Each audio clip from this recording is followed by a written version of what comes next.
조선 후기의 실학을 대표하는 인물이 다산 정약용이라고 한다면 조선 후기의 문화예술계를 대표하는 인물은 추사 김정이라 해도 과언이 아닙니다.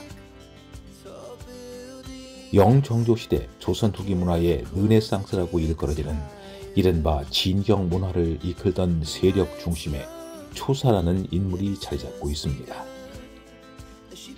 시, 서, 화에 뛰어났지만 특히 서예사상 지고의 경지인 추사체라는 서예를 통해 조선 후기 예술의 정수를 국제사회에 보여준 인물입니다.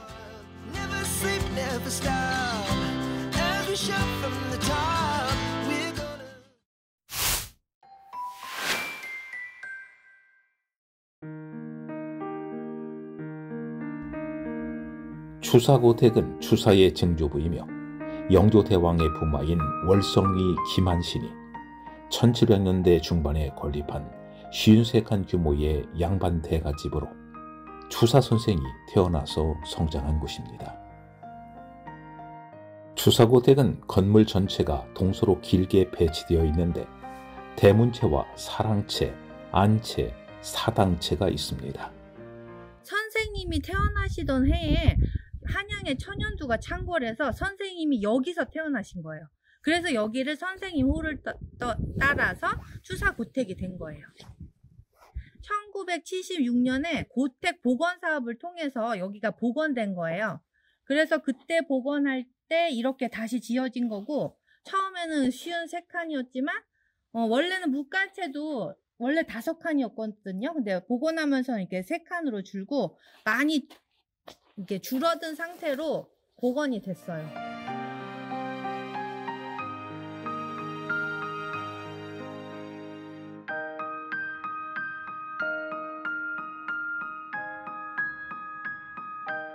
사랑채는 안채보다 낮은 동쪽에, 안채는 서쪽에 있습니다.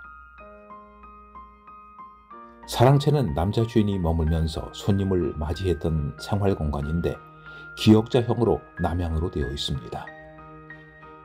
사랑채는 남쪽에 1칸, 동쪽에 2칸의 온돌방이 있고 나머지는 모두 대청과 마루로 되어 있습니다. 대청 쪽으로 난 문은 모두 드러열개 문으로서 위로 활짝 열 수 있어 개방적입니다.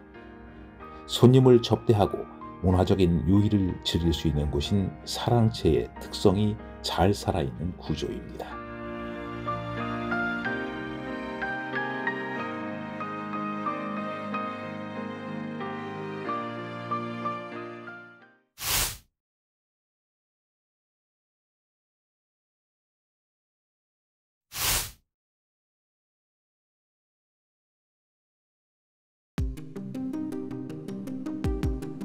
이는 추사가 친구에게 보낸 편지에 있는 유명한 글귀로 내 글씨에 대해서 별로 이야기할 것은 없지만 다만 기억해 주실 일은 있네라고 위와 같이 적어서 천재였지만 끊임없는 고뇌와 노력으로 추사체가 탄생했음을 보여줍니다. 이 사랑체가 추사체 탄생의 현장이 아니었을까 하는 상상도 해봅니다. 사랑채 앞에는 성년이라 각자된 해식의 석주가 있습니다. 이 석주는 추사가 직접 제작한 것으로 그림자를 이용해 시간을 측정했습니다.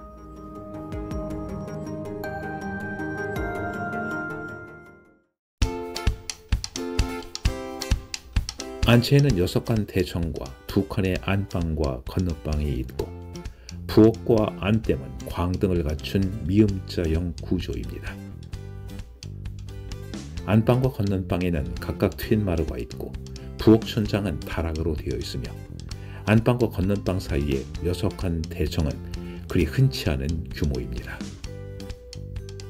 이러한 미음자형 가옥은 중부지방과 영남지방에 분포되어 있는 이른바 대갓집 형태입니다. 대들보에는 추사가 쓴 글씨가 붙어 있습니다.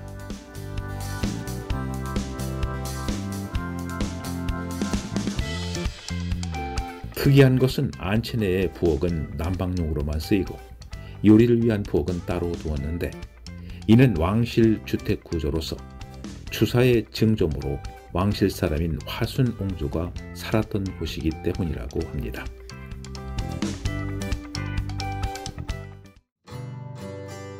추사고택은 특히 봄이 되면 갖가지 꽃들이 활짝 피어 각자의 아름다움을 뽐냅니다.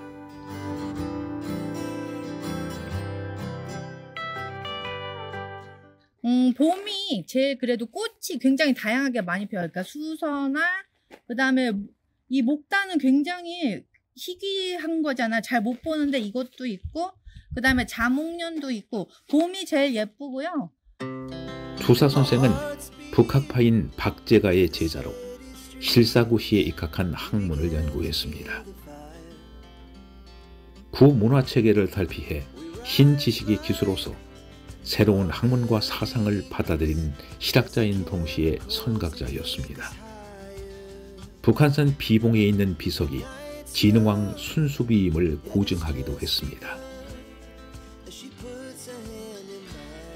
넓고 깊은 학문과 천부적 재질을 바탕으로 한 추사의 예술은 시, 서, 화, 전각 등에도 뛰어나 저서로는 완당집, 예당 금속 화합록, 실사구시설 등이 있고 작품으로는 국보로 지정된 세한도와 보물 불이설란 등이 있습니다.